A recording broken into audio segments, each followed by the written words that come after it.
నమస్తే, welcome to our channel SR9 TV Telugu. మన channel subscribe చేయండి, లైక్ చేయండి, షేర్ చేయండి. ప్లీజ్ సపోర్ట్ మీ. మన ఆరోగ్యం మన చేతుల్లోని కార్యక్రమంలో ఈరోజు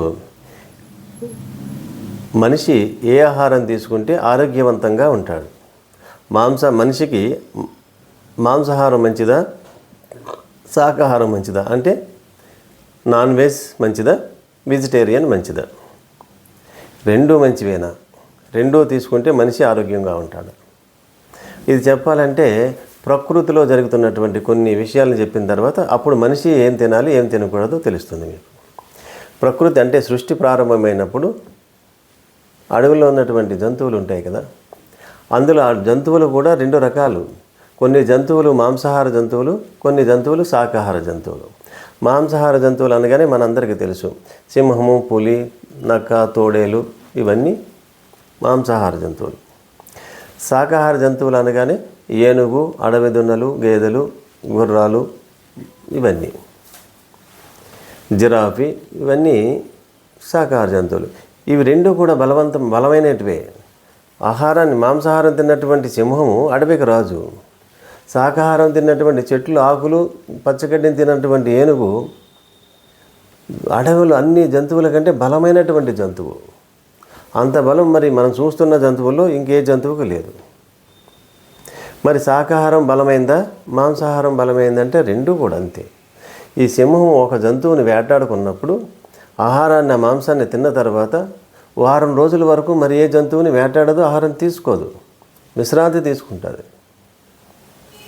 అదే ఏనుగైతే రోజుకి క్వింటాలు పచ్చగడ్డని తింటుంది, చెట్టుల ఆకులను తింటుంటుంది, పెద్ద పెద్ద చెట్లు ఇరుచుకొని తింటుంది. ప్రతిరోజు తినాలి. అది కడుపు నిండా తింటుంది, తర్వాత కొద్దిసేపు రెస్ట్ తీసుకుంటుంది, మళ్ళీ తినాలి. అది దానికి జీర్ణము త్వరగా అయిపోతుంది. పచ్చగడ్డి సాత్విక ఆహారం కాబట్టి, పచ్చని ఆకులు, పచ్చగడ్డి సాత్విక ఆహారం కాబట్టి త్వరగా జీర్ణం అయిపోతుంది, మళ్ళీ తింటుంది, ఆరోగ్యంగా ఉంటుంది. ఈ సింహము ఒక్కసారి తిన్న తర్వాత పచ్చి మాంసాన్ని తింటుంది కాబట్టి దానిని అరగడానికి చాలా టైం తీసుకుంటుంది. అరిగే వరకు రెస్ట్ తీసుకుంటుంది. మళ్ళీ అరిగిన తర్వాత, ఆకలి అయిన తర్వాత మళ్ళీ వేట చేస్తుంది జంతువులు. శాకాహారం తిన్నటువంటి అడవి దున్నలు చూడండి, అవి పచ్చగడ్డినే తింటూనే ఉంటాయి. ఒకసారి పూర్తిగా తిన్న తర్వాత పడుకుని నెమర వేసుకుని నమిలి తర్వాత విశ్రాంతి తీసుకుంటుంది, మళ్ళీ తింటూనే ఉంటుంది. ఈ అడవి దున్నను కూడా ఒక సింహం వేటాడలేదు. ఎదురుగుండా ఒక సింహం ఒక అడవి దున్నపోతు మీద పోరాటం చేయలేదు. అడవి దున్నపోతే బలంగా ఉంటుంది. 2-3 సింహాలు ఒక అడవి దున్నపోతు మీద ఫైట్ చేసి వెనక నుంచి దాడి చేసి, ముందు నుంచి దాడి చేసి వేటాడతాయి. అంటే శాకాహార జంతువులు కూడా బలమైనవే మాంసాహార జంతువులు కానీ. అయితే ఏంటంటే ఈ మాంసాహార జంతువులకు దంత నిర్మాణం ఆ విధంగా ఉంటుంది. ఇవి ఎప్పుడు శాకాహారం తినలేవు, తినడానికి పనికిరాదు దంత నిర్మాణం. ప్రకృతి అలాగ ఇచ్చింది వాటి దంత నిర్మాణం. అలాగే ఏనుగు, అడవి దున్నపోతులు, జిరాఫీ, వీటన్నిటికీ దంత నిర్మాణం అలా ఉంది. ఇవి మాంసాహారం తినలేవు, ఓన్లీ పచ్చగడ్డిని మాత్రమే తింటూ ఉంటాయి. వాటికి సరిపడా దంత నిర్మాణం ఉంది. లోన జీర్ణించుకునే వ్యవస్థ, జీర్ణ వ్యవస్థ కూడా వాటికి అనుగుణంగానే ఉంటాయి. అవి మాంసాహారం తినాలి, మాంసాహార జంతువులు మాంసాహారమే తినాలి, శాకాహార జంతువులు శాకాహారమే తినాలి. రెండు మిక్స్ చేయలేవు అవి. అదే మనుషులకు వచ్చేటప్పటికి ఈ దంత నిర్మాణము వీటి జంతువులకు భిన్నంగా ఉంది. ఇటు మాంసాహారము తినొచ్చు, ఇటు శాకాహారము తినొచ్చు. రెండిటిని జీర్ణం చేసుకునేటువంటి అవయవ నిర్మాణము, ఆర్గాన్స్ నిర్మాణము మనకుంది. జీర్ణ వ్యవస్థ మనకు ఆ విధంగా ఉంది. అయితే ఏంటంటే ఈ మాంసాహారం తింటే మనుషులు బలంగా ఉంటారా, శాకాహారం తింటే మనుషులు బలంగా ఉంటారంటే ఏది తిన్నా మనిషికి ఆరోగ్యమే. కానీ మాంసాహారం తిన్నప్పుడు త్వరగా మనకు అరుగుతుంది. జంతువులైతే సింహము అన్ని రోజులు పడుతుంది, మనిషికి అయితే అన్ని రోజులు పట్టదు. ఎందుకంటే మన మాంసాన్ని శుభ్రం చేసుకుని చక్కగా బాయిల్డ్ చేసి ఉడికించి తింటాం కాబట్టి అప్పటికే దాని మాంసం తన సహజ లక్షణాన్ని కోల్పోతుంది. తద్వారా మనము అరగడానికి తొందరగా అరిగిపోతుంది మనకు కూడా.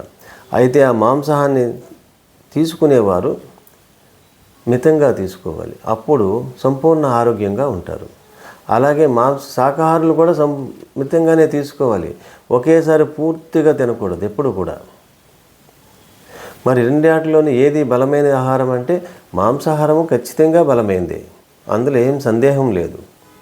కానీ ఈ మాంసాహారము బలవర్ధకమైనటువంటి ఆహారం అని భావించి ఎక్కువగా తింటే ఆరోగ్యము దెబ్బతింటుంది, మంచి కంటే చెడు ఎక్కువ చేస్తుంది. ఎందుకంటే ఈ మాంసాహారంతో మనం వండుకొని తినేటప్పుడు ఈ మాంసాహారంలో ఏం ఉపయోగిస్తాం? మసాలా దినుసులు ఎక్కువగా వేస్తాము, కారం ఎక్కువగా వేస్తారు. ఈ మసాలా దినుసులు కారము ఎంత ఎక్కువగా ఉంటే మాంసాహారం రుచి అంత బాగుంటుంది.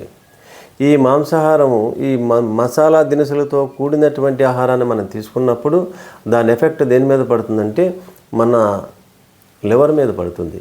లివర్ యొక్క డ్యూటీ ఏమిటంటే మనం తినేటువంటి ఆహారాన్ని ఎంతవరకు మంచిదో అంతవరకు ఫిల్టర్ చేస్తుంది, మిగతాదంతా వేస్ట్ రూపంలో పంపిస్తుంది బయటికి.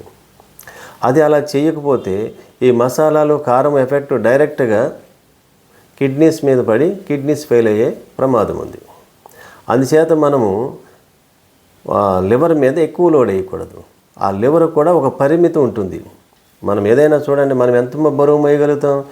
మన శరీరం 70 కేజీలు అయితే 40 కేజీలు 50 కేజీలు మోయగలుగుతాం. అంతకు మించినటువంటి బరువు 100 కేజీలు మన మీద పెడితే ఏం చేస్తాం?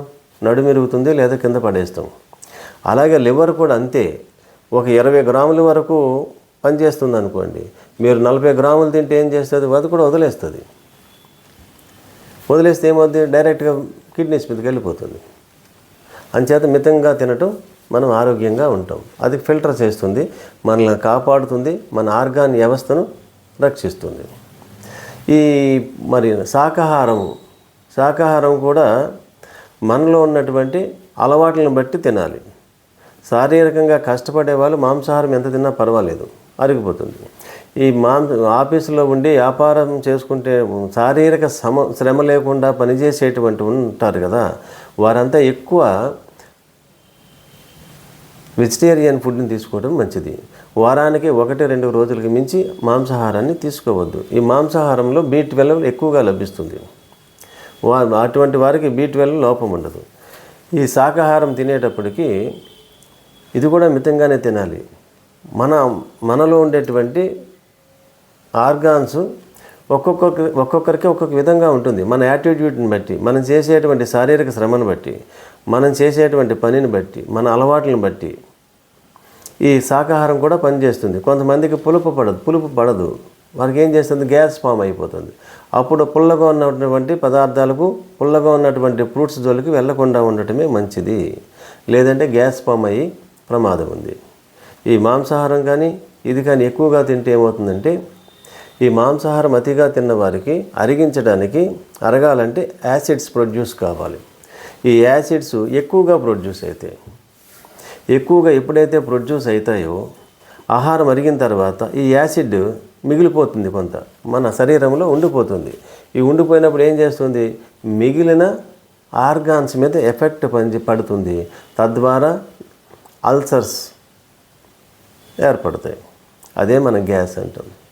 అది అత్యంత ప్రమాదకరం. కాబట్టి ఏదైనా మితంగా తీసుకుంటే మన శరీర అవయవాన్ని బట్టి మంచిది. అలాగే ఈ శాకాహారంలో కూడా గోంగూర, పుల్లగా ఉన్నటువంటి పదార్థాలు, మసాలాలు వారు కూడా తీసుకోకూడదు. వారు కూడా మసాలాలు ఎక్కడుంటాయి? గుత్తి వంకాయ అనుకోండి, మసాలా దట్టించేస్తారు. దానికి కూడా దూరంగా ఉండాలి, మితంగా ఉండాలి. అప్పుడు కూడా మళ్ళీ డేంజరే. మసాలాలు ఎక్కువైనప్పుడు కూడా డేంజరే. అంటే ఏ రోజైతే మనము తిన్నామో ఆ రోజు సాయంత్రం మనం పొట్టలో ఏదైనా ఇబ్బందిగా ఉందనుకోండి, అప్పుడు పొద్దుటి నుంచి మనం తీసుకున్నటువంటి ఆహారాన్ని ఒకసారి గుర్తు చేసుకుని, మనం ఈరోజు ఈ ఆహారాలు తిన్నాం కాబట్టి మనకి ఇబ్బంది వచ్చింది అని మరుసటి రోజు నుంచి ఆహారం తప్పని పరిస్థితుల్లో మాత్రమే తీసుకోవాలి. తీసుకున్నా చాలా తక్కువగా తీసుకోండి. అప్పుడు మీకు ఏ విధమైనటువంటి సమస్య ఉండదు. మాంసాహారమైనా శాకాహారమైనా రెండూ మంచివే. ఏది మితంగా తినాలి, ఎక్కువగా తినవద్దు. తక్కువగా తినండి. 100 గ్రాములు కనుక తినే కెపాసిటీ ఉంటే 70 గ్రాములకి మించి ఏది ఎక్కువ తినకూడదు. మన శరీరము 100 గ్రాములు పట్టేటువంటి కెపాసిటీ ఉందనుకోండి, మన శరీరము 70 గ్రాములు మాత్రమే తినాలి. 95 గ్రాములు 100 గ్రాములు ఫుల్గా ప్యాక్ చేసేస్తే చాలా ప్రమాదం. మనం సంపూర్ణ ఆరోగ్యంతో ఉండాలంటే మన ఆరోగ్యము మన చేతుల్లోనే ఉంటుంది. మన తినే ఆహారపు అలవాట్లను బట్టి కొద్ది కొద్దిగా మార్చుకుంటే సంపూర్ణ ఆరోగ్యంగా ఉంటాం. ఆహారంతో పాటుగా మంచి నీరు సఫిషియెంట్గా తాగాలి. ఎంత ఎక్కువ నీరు తాగితే అంత మంచిది. అయితే తిన్న వెంటనే మీరు కనుక ఎక్కువ వాటర్ని తీసుకున్నారనుకోండి, 2 గ్లాసుల వాటర్ తాగారనుకోండి, మీరు తీసుకున్న ఆహారం అరగాలంటే యాసిడ్స్ వస్తాయి కదా, ఆ యాసిడ్ ఈ వాటర్లో కనుక కలిసిపోతే మీరు తిన్న ఆహారం అరిగించడానికి ఈ యాసిడ్ సరిపోదు. మళ్ళీ కొద్దిసేపు అయిన తర్వాత మళ్ళీ అరగకపోతే మళ్ళీ యాసిడ్ ప్రొడ్యూస్ అవుతుంది, అంటే 2-3 సార్లు యాసిడ్స్ ప్రొడ్యూస్ అయితే మీ శరీరంలో ఉండిపోయి మీకు గ్యాస్ ఫామ్ అవుతుంది. అంచేత తిన్న తర్వాత తక్కువగా నీరు తాగండి. తాగకపోయినా మంచిదే, అతి తక్కువ నీరుని తాగండి, త్వరగా అరిగిపోతుంది. ఒక అరగంట గంట తర్వాత నీరు తాగండి. మీరు సంపూర్ణమైనటువంటి ఆరోగ్యంగా ఉంటారు. మన ఆరోగ్యం మన చేతుల్లో. మరొక వీడియోతో మళ్ళీ మీ ముందుకు వస్తుంది SR9 టీవీ. మన ఛానల్ సబ్స్క్రైబ్ చేయండి, లైక్ చేయండి, షేర్ చేయండి. Please support me.